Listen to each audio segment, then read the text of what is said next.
ईश्वर जैसी चीजों को आप साबित नहीं कर सकते।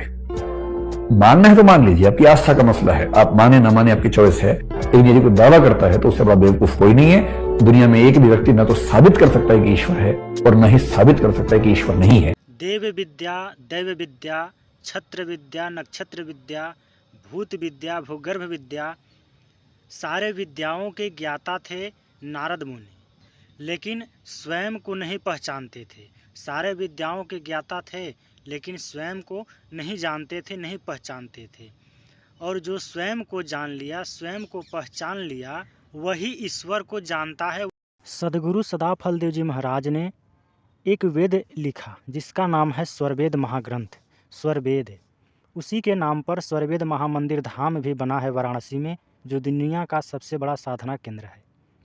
सदगुरु सदाफलदेव जी महाराज ने डंके की चोट पर कहा, ईश्वर हैं मिलाऊंगा, ईश्वर हैं मिलाऊंगा। उसी स्वरवेद महाग्रंथ में सदगुरु सदाफलदेव जी महाराज ने लिपिबद्ध किया कि ईश्वर बृहत से बृहत और छोटा से छोटा है।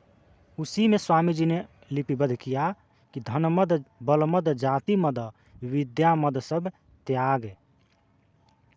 धन का घमंड, विद्या का घमंड, बल का घमंड, जाति यानी कि मानव जाति का घमंड, ये सबको त्यागना होगा।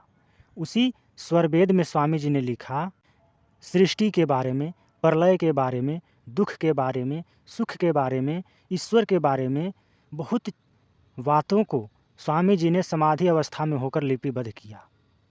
जब सदगुरु सदाफलदेव जी महाराज ने शरीर को परित्याग किया तो परित्याग करने के बाद 15 मिनटों तक आकाशवाणी किया, बिनु पग चलई सुनई बिनु काना, कर बिनु कर्म करई विधु नाना।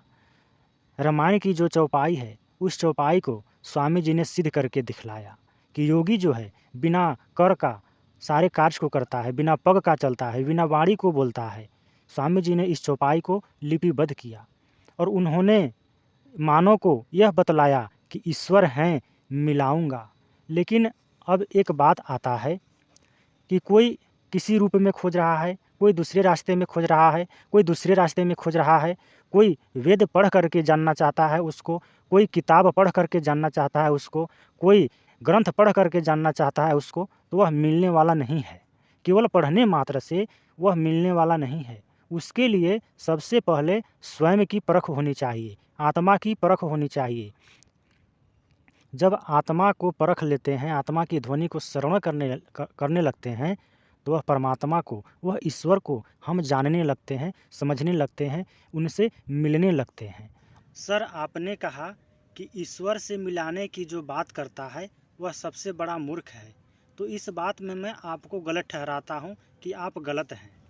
ईश्वर हैं मिलाऊंगा, ऐसी वाणी को बोलने वाला वह योगी अपने स्वरवेद में लिपिबद्ध करता है कि अक्षर माही कंप है, माया योग विकास, सृष्टि का प्रादुर्भाव है, अक्षर जग प्रकाश। वही योगी संकट मोचन पुस्तक में लिखता है, पतला सा पुस्तक है, उसमें लिखता है कि क्षितिजल परमाणु हल्का होई, वायु वेग नभ उड़त सोई, ग्रह माला टूटे पल माही, प्रलय भयंकर रूप समाही। अगर यह वीडियो विकास दिव्यकृति सर तक पहुंचता है तो उनसे मेरा आग्रह है, निवेदन है कि आप एक बार वाराणसी में आवें, स्वरवेद महामंदिर धाम पर आवें और यहाँ आकर स्वरवेद के बारे में जानें, विहंगम योग के बारे में जानें, सदगुरु के बारे में जानें, जिसने कहा कि ईश्वर हैं मिलाऊंगा।